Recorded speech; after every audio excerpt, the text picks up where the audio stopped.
Do you kids like to use the worldwide interweb? The internet? We do. We know what it is. Well, there was an item published on the Internet. Marketing Tech Blog. I'm doing a head bob with you. I know you're remote, Doug, but I'm bobbing my head with you, baby. I love it. Well, this week on the Marketing Tech Blog, aside from, whenever you go there, we'll always have kind of a balance of information on a number of topics, whether it's analytics or mobile or social media, search, whatever it is. We're going to talk a little bit this week about trust factors on a website. And this is really important that a lot of people come to a website not just to get information, but also to kind of get a glimpse of whether the website is trustworthy or not. And trust has been known to be a key issue to make people actually pick up the phone or add a product to a shopping cart or download a white paper. Trust is just becoming those one really big issue. So what people don't realize when they have an older website or a website that's kind of static is there's actually a lot of factors within the website that make it untrustworthy. And Aaron, I'm sure that you guys see this with clients a lot where you have to help them out.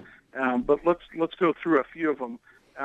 One is, and it's a telltale sign, is you've got a copyright date of 2008 down in the footer. And so people just think, well, this site hasn't been updated since 2008. It's dead. It's not trustworthy. Who knows where these guys are? I'm going to leave. And how pertinent. Go ahead. No, I'm sorry. And how pertinent the information is. If it's that stale, yeah, absolutely. That's exactly it. And then along with that, copyright date is one of those things. But if they have blog posts, are the blog posts 6 months old, a year old? Are they totally stale? People are really concerned that sites are active. They're concerned that this is a machine, that there's people paying attention, people writing all the time, people informing them all the time. They want to work with a company that's alive and well and pumping advice out to them. And so if you've got a stale blog that hasn't been posted on in 8 months, you're really what you're doing is you're going to push people away from your website. They're just going to leave and they're not going to come back. Other trust factors out there, seeing the same old, stock photos that you see on your competitors' websites, right? and we use stock photos a lot on our clients' websites, but we also try to always mix in actual real photos. We have a great photographer here in town, Paul DeAndrea, and we actually send him out there to take pictures of the employees, the office, the products, even monitors with the product showing on a TV monitor or whatever. Whatever it is, we try to get real pictures into the site, and you would be surprised at how a really warm picture of an employee that you see on the website, and then when you go to meet them in person, you see that person sitting behind a counter, how it instantly, gets that trust factor increase significantly. Absolutely. No, that's great information. What else you got there? Some of the other ones, an easy contact page, a phone number. You would be surprised that, even if your business doesn't like to be contacted by phone, a phone number isn't just a way to contact you. It's also a symbol of trust out on the website. People, if they think that you're hiding behind a contact form, they think, well, if the business goes under or if something goes wrong, I don't have a way to get a hold of this person. And if I have a phone number, I do have a way of getting a hold of this person. So a really prominent phone number is important. And then, as you guys know, with Site Strategics, even having a toll-free number is even opening that gateway a little bit more. What about social media as well? Well, sorry. Social media is so important, but you have to have that activity, right? We talked about, the dates on the things and your participation. But what social media is doing now is you're absolutely putting yourself out there that yes, you have multiple ways of contacting us. You have multiple channels to communicate with us and for us to teach you and educate you more. So these trust factors are all encompassing on a website, that you have to have I would say that every company should have, a social media presence. Now, if you don't have a very good customer service desk, or you can't handle things efficiently, I think you're going to have to make some adjustments before you jump into social media. But you should still be heading in that direction. I completely agree.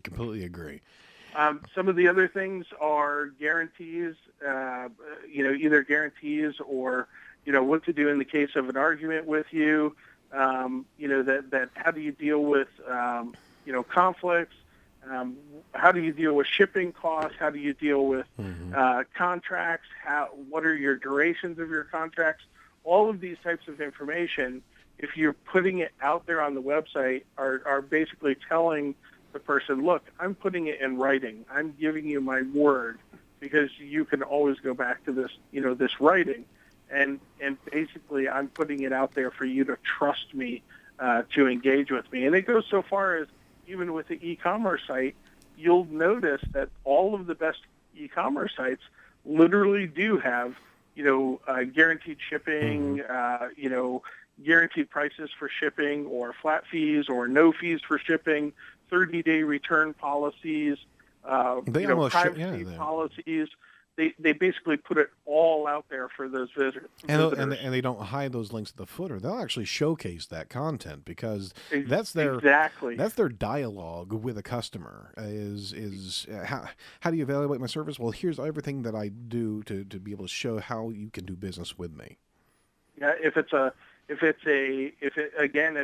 site that you can actually make a purchase through, you'll notice that they'll have, external trust certifications like Trustee and other stamps. And these are third-party monitoring services that are literally trying to hack their sites every single day. Yep. And again, they're doing all of that. I think McAfee has, virus scanning sites, and Trustee has, credit card hacking certifications and all of these things.